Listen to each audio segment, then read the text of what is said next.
শুরু করিতেছি মহান আল্লাহর নামে, যিনি পরম করুণাময় এবং অত্যন্ত দয়ালু। দেশের এই পরিস্থিতিতে, বন্যা পরিস্থিতিতে আমাকে আসতেই হলো আবার ভিডিওতে। আমি সোশ্যাল মিডিয়ার মাধ্যমে যেভাবে দেখলাম যে এত পানি, বিশেষ করে আমি আমাদের এলাকায় দেখলাম যে 93 সালের পরে হবিগঞ্জে এত পানি খোয়াই নদীর উপরে কখনো হয়নি।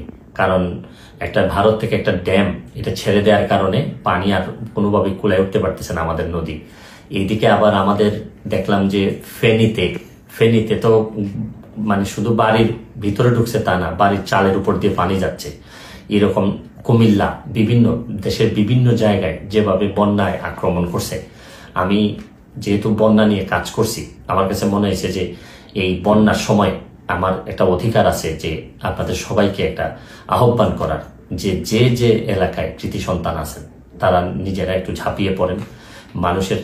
কারণ দূর থেকে বন্যা বলতে আমরা পানি দেখি, কিন্তু আপনি যদি কাছে যান, প্রতিটা পরিবার যে কি পরিমাণ কষ্ট হয়, কাছে গেলে বুঝতে পারবেন যে মানুষের কষ্ট।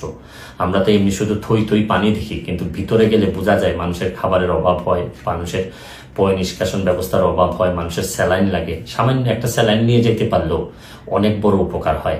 আমি বিশেষ করে প্রধান উপদেষ্টা মহোদয় ডক্টর মোহাম্মদ ইউনূস সাহেবকে অনুরোধ করব যে সারা দেশে ওনার তো তৃণমূলে কাজ করার অভিজ্ঞতা আছে, উনি যদি একটু ব্যবস্থা নেন মানুষ অনেক বেশি শান্তি পাবে। কারণ আমি আরেকটা জিনিস, আমি আমার এলাকায় নিজের হবিগঞ্জের যারা যারা আছেন, যারা আমাকে আমার আত্মীয় স্বজন যারা ফলোয়ার আছেন, তাদেরকে বলবো যে আপনারা যেভাবে পারেন আমাদের এলাকার, অন্তত এলাকার মানুষগুলারে সেভ করার চেষ্টা করেন। আমার পক্ষ থেকে আমি যেভাবে পারি কিছু না কিছু সহযোগিতা করার চেষ্টা করব। কারণ সবাই একসাথে দাঁড়াইলেই দেশের যে কোনো দুর্যোগে আমরা মানুষের কল্যাণ কিছু করতে পারবো।